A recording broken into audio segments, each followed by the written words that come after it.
Hey friends, I'm Maxwell Freud, a queer Minneapolis-based game designer and the host of Hatch This Way, a limited audio series where I chat with other queer folks in the tabletop industry to learn all about who they are and how they contribute to the hobby by being their authentic selves. And today I'm joined by designer Aaron Vanderbeek. Aaron, how are you doing? I'm doing great. Thanks for having me. Absolutely. Joining me all the way from Germany. Yeah. Because we're an international podcast. Duh. So first question, how do you identify? I identify as gay and I use he, him pronouns. Good. I think people understand those identities. Mm-hmm. So you're in Germany now. Are you from Germany? No, I'm American. I grew up in Massachusetts, but I've lived in a lot of different places in the US as well. But I moved to Germany 4 years ago. Yeah, with mostly the intent to stay here, I would say, or at least in the EU somewhere. Do you speak German then? Or does everyone there speak English? I mean, in Berlin is a very international place. You can mostly survive without German, but I think it's a massive opportunity to learn German if you are here. And certainly speaking German helps you in a lot of different areas of life. So yeah, I would say, I don't know if you're familiar with these sort of like language scales, but I got my German up to about B2, which is not fluent, but works in basically every situation. And even if I don't know words or something, I can usually talk it out. My plan is to get to fluent, but I would definitely need to take some more intensive classes in order to do that. Cool. Yeah. I might be a little disappointed that you don't have a lovely, heavy German accent, but that's fine. I was prepared to be like, despite my name, I don't speak any German. The name is Dutch. Yes. There were a lot of early Dutch colonists in the US, I think. Yeah. No, for sure. I'm sure they were lovely people too. That. Talk to me a little bit about growing up and then when did you fully embrace the gay identity? Yeah, so I grew up in rural Massachusetts and didn't really have much idea about gay people or any sort of like gay role models necessarily. And I actually think that I grew up a little bit homophobic. I can remember in my friend group, everything like was, that's gay, or calling each other. Yeah, I don't know what words I could say on this podcast, but no, I mean, that was like the 90s, I feel like. That's gay. Yeah. And it was in high school that I started to realize. And then, I think it was initially a bit problematic for me. And I was just like studying a lot of psychology and whatnot in order to try and understand it or figure out what's going on, and didn't feel like there was really anyone I could talk to about it. And so it took me probably like a couple of years to really come to terms with it. And even still, like in this situation, I was in a small private boarding school, which was not like the most tolerant or inclusive place then. I think it's a lot different now. But I pretty much remained in the closet, even if I had learned to accept myself in that time. And then once I went to university, I started to come out to people. And I remember one of my close friends in high school, the summer after we graduated, we pretty much both came out to each other and we were like, darn, opportunity. No, I had queer friends in high school, and I think we were really like all in the closet, and a lot of us are still friends. And yeah, it's just a very weird time. I don't really have any gauge for what a real life boarding school experience is. Yeah, I mean, it's like a very sort of New England posh boarding school where you're either there because you have money, you're good at sports, or you're smart. And I was the last one, I guess. And in what category is the end, or your parents just they couldn't handle it anymore? Is that a category of student? Maybe, but that would be a very... I feel like that's always, oh, you need to go to boarding school because we're busy and you're too much. Yeah, maybe, but I don't know. They tend to be very hard to get into, and not the easiest solution, but certainly plausible. Got it. So when did you come out to your family? It was, basically when I went to university, I was studying engineering and music. And it was funny in the music school, like everyone was gay. So like you basically had to come out as straight in the music school. So like I didn't even really need to come out to the people that I was around because it was already assumed. Like I went into this environment that was almost like a complete 180 from where I was previously, where it was just like, oh, like at school, I didn't even have to come out. It was just assumed, which was for me very refreshing. So I was I was 19, I think, when I told my parents. But it was quite complicated. So they're at the time quite religious, born again Christians, this and that. So it was a journey after that. for a few years. Just out of curiosity, what specific church it was, like religion-wise? I'm not an expert. No. I grew up Assemblies of God, which is a very, it's like this weirdly Pentecostal, like you have Methodist, Lutheran, and then Assemblies of God is its own thing. Mm-hmm. And most of those denominations are pretty progressive in terms of acceptance, inclusion of queer people and identities. And then Assemblies of God is unique in that they're like, we want the fun aspect of the worship, but we want conservative value. Yeah, I mean, the church essentially invented hypocrisy, so that's nothing new, I'd say. Yeah, I have very strong, like, personal opinions on religion. I mean, I don't know how strong you feel about it. We don't need to dig into it, but I think if it works for people and it's not affecting other people, I'm all for it. Lately, it's been affecting other people, and that's where my issues with it really come forward. Yeah, I mean, I think my view is exactly the same. Faith and spirituality are beautiful things, but I do find them quite personal. And as soon as you start putting those views on other people, then yeah, it's over for me.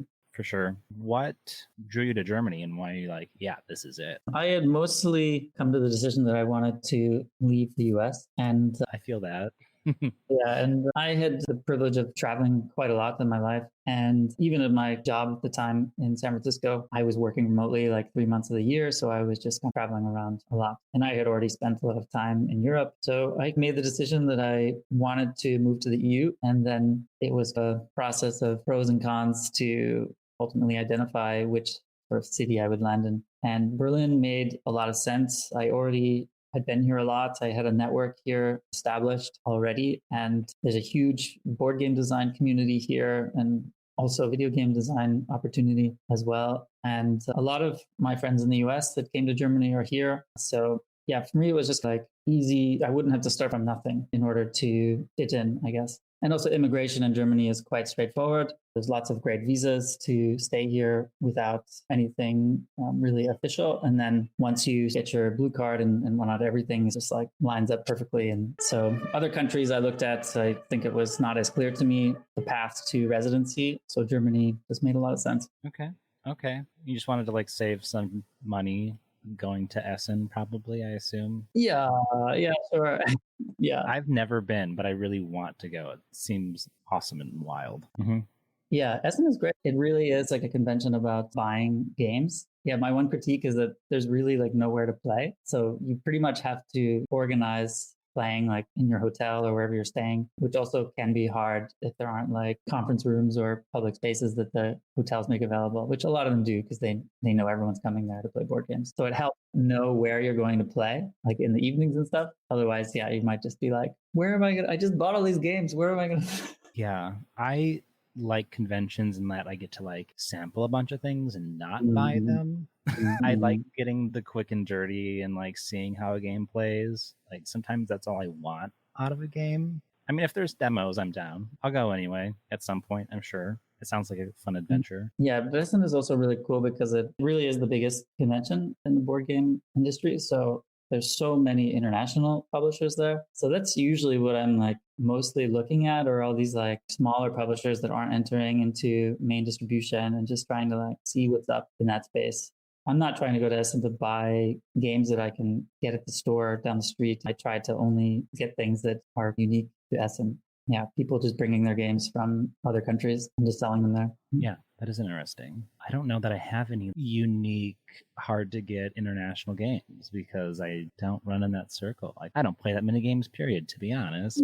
Not well, that's for sure. What do you want to educate the people about in terms of queer stuff? What do people need to know? Yeah, in the past few years, I mean, I've certainly become much more interested in general increasing visibility of all queer people in the industry. Like similar mission to yours, I would say, but like my strategy is more doing it through design. So I would love to talk about visibility in the space, board game themes. Let's get into all of that fun stuff. How to do all of that. Yeah. So talk to me about your journey into game design then. Yeah, sure. I mean, games have always been a huge part of my life. Growing up, I was like gaming was always at the center of my friend groups and whatnot. And when I was a teenager, I got into a lot of competitive gaming, both in video games and in Magic the Gathering. And when you're playing games competitively, you're really like studying them closely and trying to get whatever advantage you can. So really trying to understand the systems behind the games in a very detailed way. And I would say that was probably my first sort of like taste of getting into game design. And my career initially started as a mechanical engineer, but I was very unsatisfied with it. And a lot of my friends that I was playing competitive Magic with in university just went directly into game design positions, especially at like Wizards of the Coast, where Magic cards are designed and made. And yeah, just through discussions with them when I was unhappy with what I was doing, they encouraged me to explore that as well. And yeah, I taught myself programming, made some games, went to grad school at Carnegie Mellon for Masters of Entertainment Technology. And since then, it's just been completely smooth sailing. And I am obsessed with game design. I love it so much. It's extremely creative and at the same time, extremely analytical. And you really are using both sides of your brain to the maximum. And I just love that. And when you're trying to be a game designer as your job, pretty much like 99% of the opportunities are going to be in video games, or at least that's where you're going to earn money. There's not a lot of money to be made in board games. So yeah, that's been my career for the past like 15 years, professional video game designer. And at some point, I also decided that I wanted to start designing board games in a more serious way. I'd always been making board games in school or like paper prototyping for video games and things like that, but never with the intent of publishing. And I would say it was probably like, I don't know, 5, 6, 7 years ago that I was really started to design board games in a more serious way. And yeah, I mean, I also have to say that I love tabletop gaming very much. It was one of my primary hobbies. And I can say that I think that I was beginning to get a little unsatisfied with sort of themes that are, I don't know, represented in most board games. And especially like I play like a huge range of game genres, but I especially like to play medium and heavy strategy games and things like that. And in those genres, like all the themes are always so serious and strange connotation that I see where like people sort of conflate strategy with seriousness in a sense, or on serious topics like economics or colonialism or conflict and things like that. And I just started to wonder if there were other themes that could be represented in these genres that would represent more positive expressions of culture. And that's how I landed on my first board game that was published, Castell. And I don't want to say that something like Castell is not serious, because it is, but it's also the people that do it are like have a lot of discipline and whatnot, but it's also something very positive and really for me represents a community of Catalonian people coming together and using competition to lift everyone up in the community, which I just think is a very beautiful thing. And I thought literally and figuratively. Yes, exactly.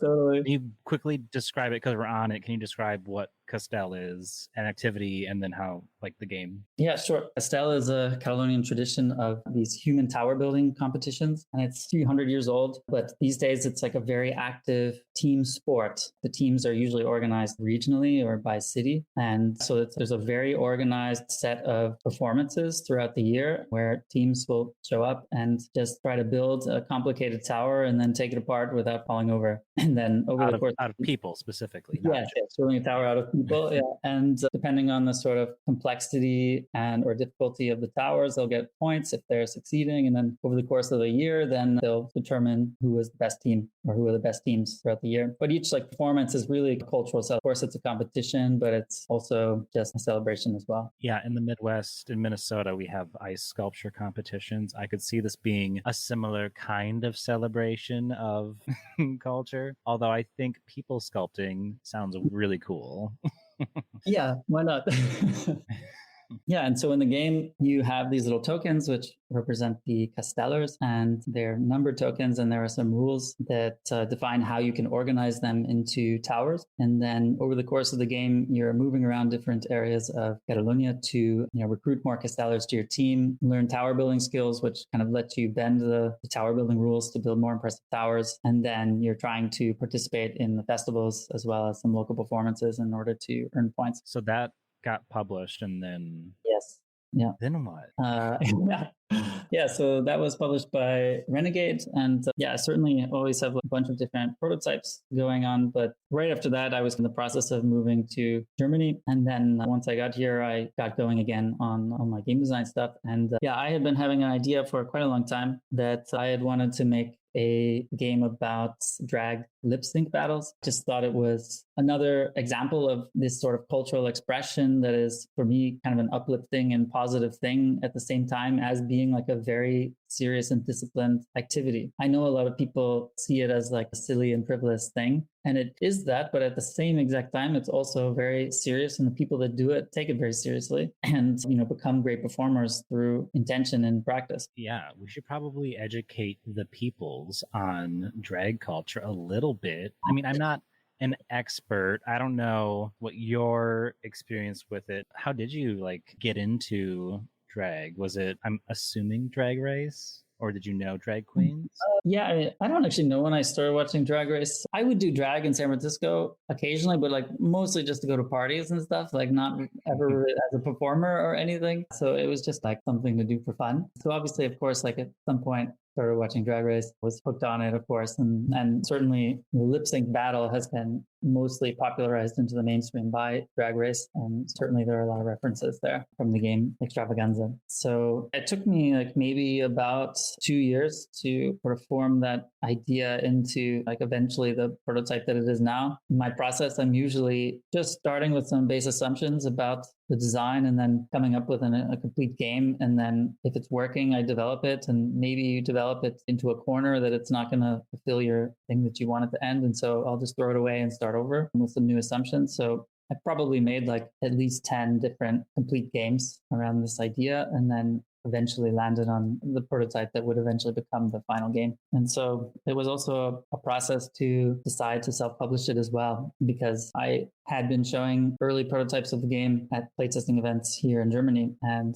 my experience was not very positive when talking to publishers about the game. My experience was pretty much that every publisher that I was talking to is mostly run by a middle-aged straight white man. And I learned that many of these people really don't have any idea what drag is. And they have some base assumptions about what it is that aren't really that representative of what it actually is. And most of them, or a lot of them, would indicate to me that they felt like it was very risque, or that equating drag queens and prostitutes and sex work, and suggesting that this is not going to fit their audience. And yeah, I showed it to a bunch of people, and this was consistent messaging that I was getting back from these sort of mainstream publishers. And my initial response is, what the heck? This isn't cool. This isn't fair. And when I think about it objectively, I guess I agree with them that they're not going to be able to sell this game to their existing audience, because I think we can make our own assumptions about what their existing audience looks like. And publishing a game like this would probably need to be an effort from these publishers to expand their audience and to allow for more queer people. I don't know. I mean, I think I would maybe challenge that a little bit. I think there's no reason it wouldn't be a mainstream game. There's no reason an audience who likes a generally fun game would not also enjoy a game with drag queens in it. If there's that perceived connotation about what drag is, or that it's sexual or risque, that's really just because it's misinformation. I think where that comes from is this whole discourse of people equating everything queer to transvestites, which would be men who dress up as women to engage in sexual activity. And it's a kink thing from what I understand. I don't think it's a term that people identify with. I'm not sure on that, but it's not a term I hear used often or positively ever. But I think that kind of idea, and then AIDS epidemic just spread this, because people had to rationalize letting hundreds of thousands of queer people die.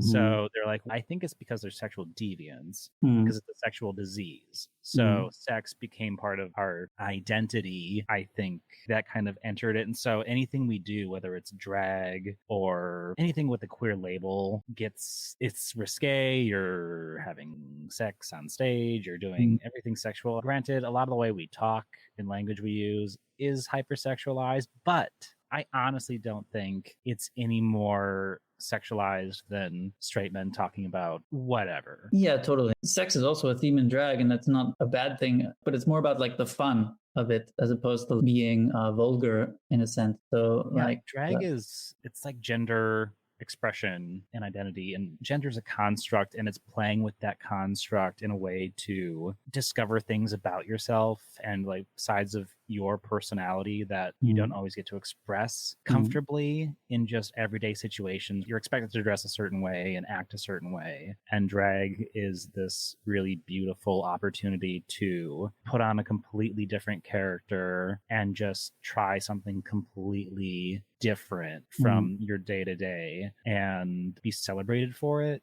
It's a really cool space in an art form. And like you mentioned too, it's not just people dressing up.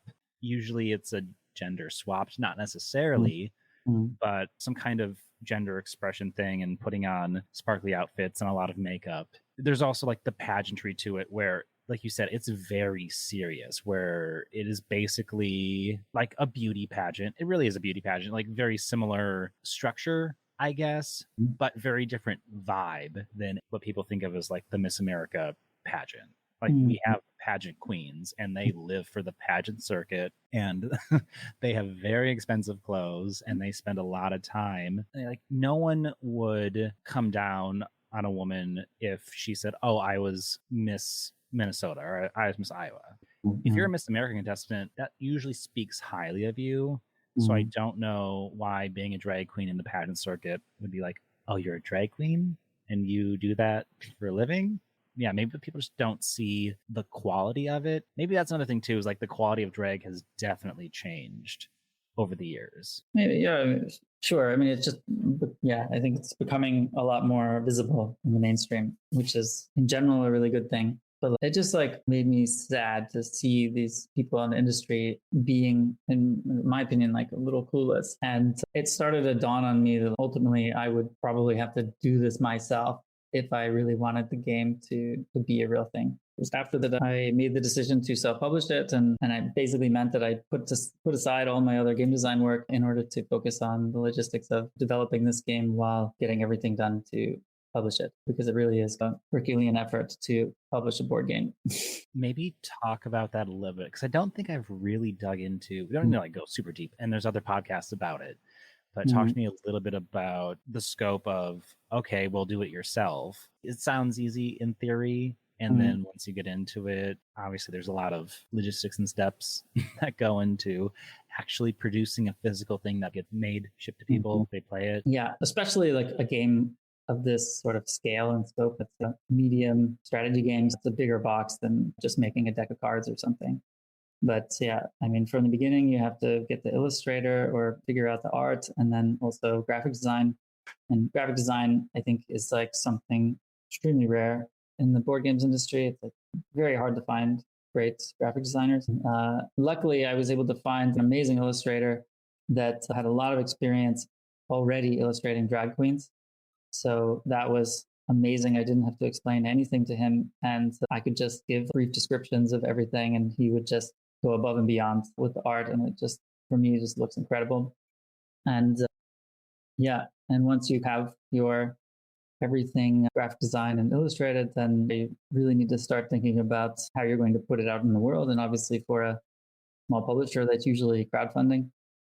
So yeah, running a crowdfunding campaign is its own thing as well, where you need to spend many months collecting emails and marketing while building your campaign page. So that's its own massive project, which takes a lot of time. And I was doing this all during Corona as well. So there weren't any conventions really, or at least like conventions were starting to happen towards the end. But even for a lot of conventions, I was being myself a bit cautious.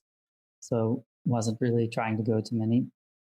And once you are running your campaign or finishing running campaign, then of course you have to consider actually making it. So you have to work with a factory, and then you have all the logistics for delivering it worldwide. So you have to work with all these great companies and then distribution centers in basically every major region that you're shipping to.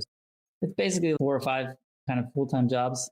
For real. And then in the middle of all that, factories are shutting down. There's shortages of everything. I think people understand. If you don't understand that there's shortages of things, I don't know where you've been living. But like the whole supply chain is affected in terms of freight and shipping across seas was affected, and just materials being available and produced, and costs are skyrocketing. I think they're starting to come down a little bit, but they're still like 14 times what the people who got into the industry pre-pandemic were expecting to pay to make a game.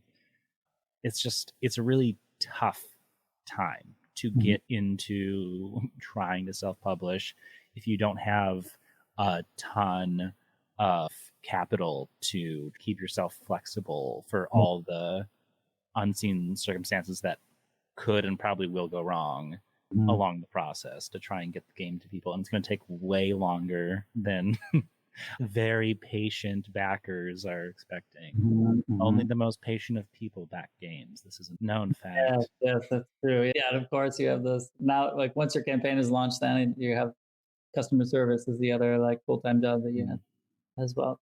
Yeah, it's quite a lot. And a lot to ask. People can go out there and do it themselves. It's tough. And from what I've seen some queer games, some like TRPGs and stuff. They are successful, but they're not seeing the success that a lot of the more established companies are seeing on the same platforms. And the fact that we can't the two together just to get more success behind these queer projects is like the next barrier I'm hoping we can start to break down. Yeah, I mean, I guess one big question is whether the audience is there or not, and I don't know that. I think it is. I mean, look at Netflix shows. Like that's one of my like things. Is like if Heartstopper, which is entirely queer, if Heartstopper can be like a #1 trending show on Netflix, you can get the regular consumer base buy into a game, but you have to market it and sell it, and the word of mouth has to be there.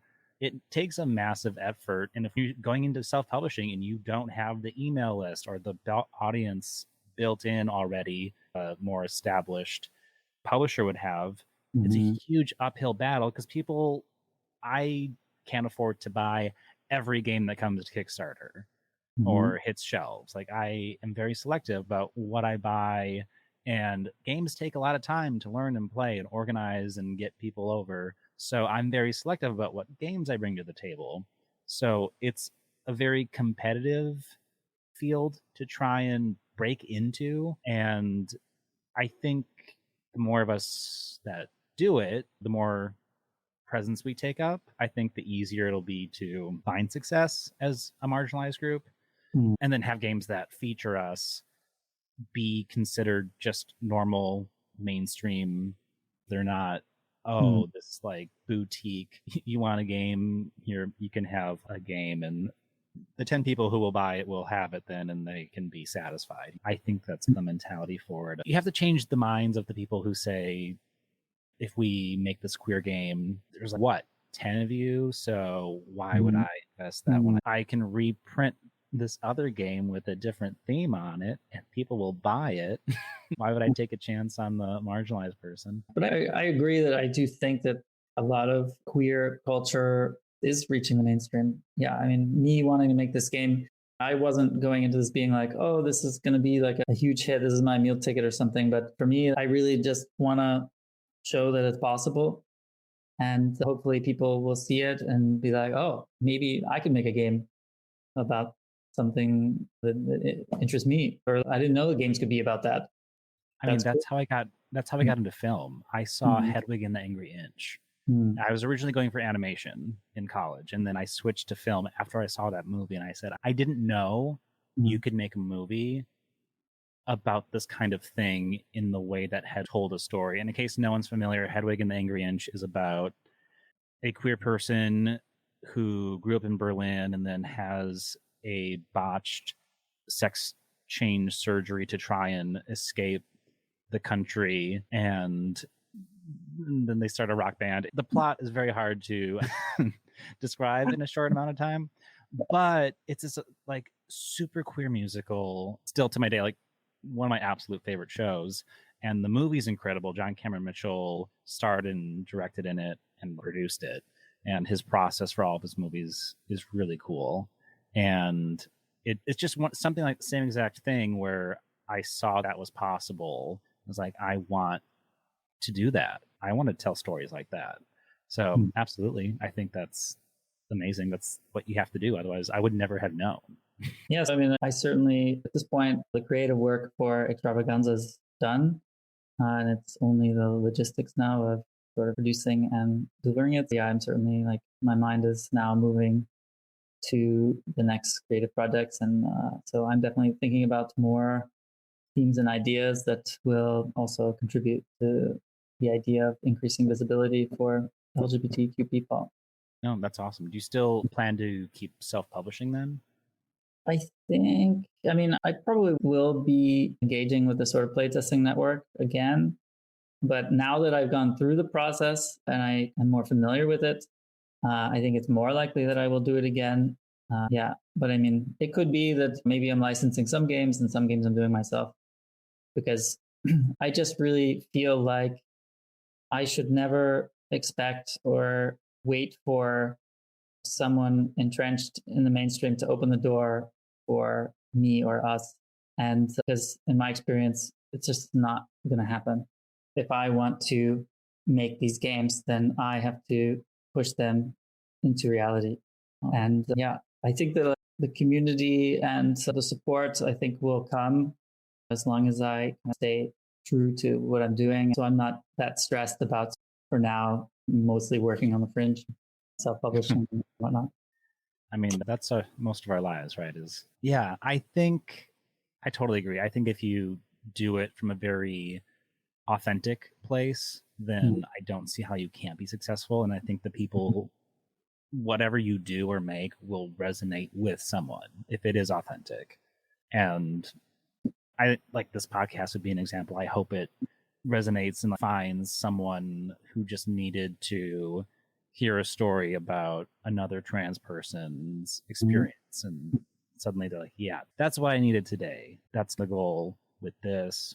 I do think, yeah, I'm looking forward to changing the perspective. I think if we had the allyship with larger publishers, I think that would help move the needle faster. Just seeing a larger company take a stand and say, hey, this is a family friendly theme.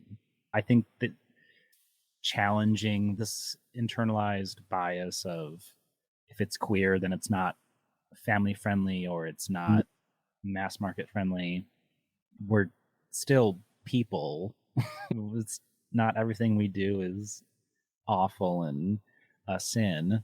Maybe it is. I don't know. I mean, I do think publishers will get there eventually. But I think the board game industry is a little just like one or two steps behind the, I don't know, global media companies, where there's only a handful of publishers that really make public statements about important current events. I know a lot of them prefer to stay out of it as their attempt to avoid confrontation, but obviously for us, it just maintains the status quo.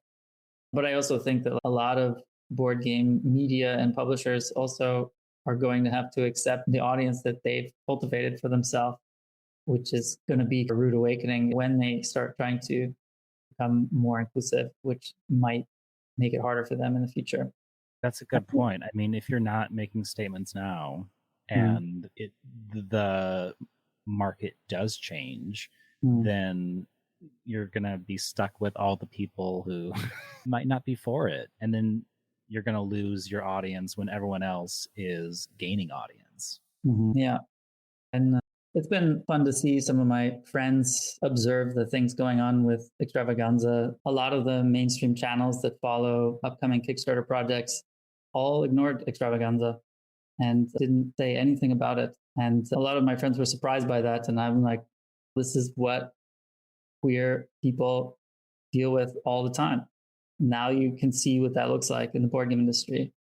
And so, yeah, I'm really happy that there's going to be more and more sort of queer creators in the board game industry, and why I focused on them as far as like my campaign, because I think that those audiences will only grow, and I would rather be a part of that old system that has largely ignored us. No, I agree. And I think I just talked to another guest about how I think just as part of our experience, whenever we take on a creative project, we approach it in a queer way, like a unique way. And I think people have started to recognize that in media, in storytelling, and things that are being produced, that when you feature these queer stories, like, wow, this is really interesting, and people really gravitate towards it. And so I think that's going to be, it's not that people are going to be more accepting baseline, it's that they see these stories, they realize how much they also resonate with it and how unique it is. And oh, this can be a super marketable thing if I embrace it. And yeah, if you're not in the front, you're going to get left behind, like we said. So yeah, I'm super excited about all that. I don't know the specific path. I think my strategy right now is just to connect with as many other people in the industry as I can, and just trying to make our closets a little bigger. The closet isn't a closet anymore. It's just the world. Other than that, I don't know specifically what to do about it. I hope that people just start seeing the momentum behind it and want to get on. No, I think it's really important because that's one of my observations about just like the space is I felt that there wasn't a lot of sort of organization among queer people. I know a lot of queer designers, but my feeling is that we're making games not about us and not necessarily about things that were pertinent to us. But it's okay. We don't all have to make games about specifically queer culture or anything like that. But I did find it interesting that it didn't seem like there were conventions and things like that, a lot of organization around this. I think there are other people in the industry doing great things for people of color and for women. And I would love to see similar things happening for all queer people as well. Absolutely. I agree. And yeah, I'm certainly have accepted that I want to be a big part of that. And hopefully I can. Yeah. All the way from Germany. What is Germany as a queer person? What's the vibe? I mean, Berlin is queer friendly. Berlin is like a very queer friendly place in general, I would say. So yeah, I think in Berlin the attitude is do whatever you want. I don't care. So you see a lot of expression around here, and I definitely feel very sort of safe and open here. I can't say the same for all of Germany, but because a lot of it does have some sort of conservative and traditional views. But in Berlin, it's quite special, I would say. That's cool. Yeah, I mean, I think everyone knows that Germany isn't known for being historically the most accepting, but no, it's cool. I mean, look, if Germany can be a queer-friendly place, then I don't see why the rest of the world can't get on board. Yeah, I mean, Europe in general, I think, is pretty good for people, but like Berlin, I would say especially. Yeah. Is there anything you're seeing in the industry that is giving you hope that things are moving in the right direction? Definitely. There's already a massive backlash happening around things like colonialism in themes. My feeling on game design and for my own work, but it's something that I would put out there for other people also, is that I would never incentivize behaviors in my games that I really didn't want to see in the world.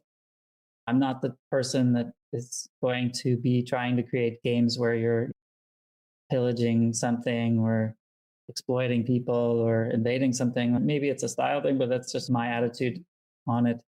And I think was part of my discomfort with respect to all the games that I was playing are always about that stuff. And I can see that more people are being more vocal about when board games are not doing a good job at representing the themes that they're using. And I don't think that there should necessarily be like themes that are off limits, but it's all about framing and perspective and how you approach it and how you respect it that matters. And I like to see that happening more and more. Yeah, I think I've also moved away from games that are like human on human violence.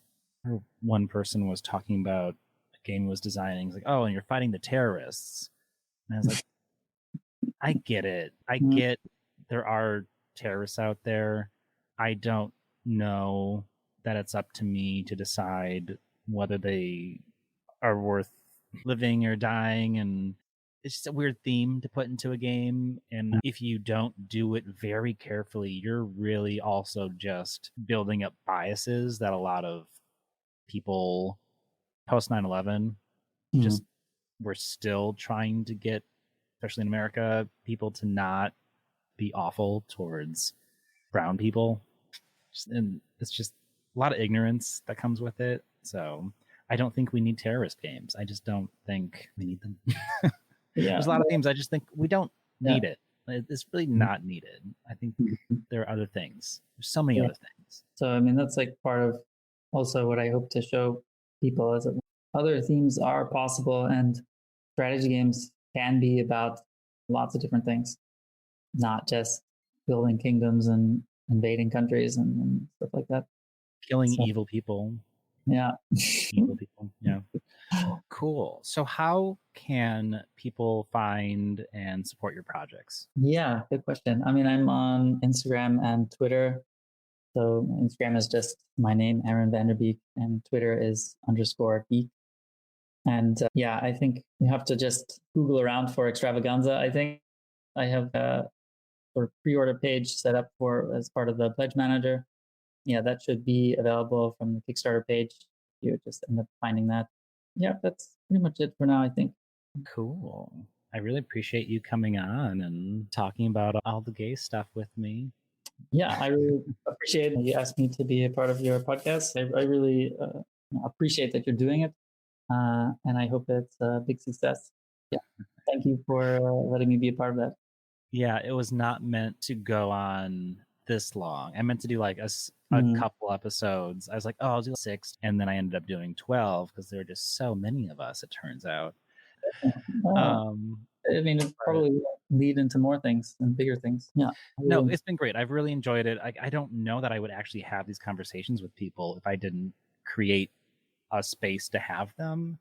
Like conventions, it's not the space to sit down and talk during a game demo. It's not like the time to unpack our emotional trauma of childhood.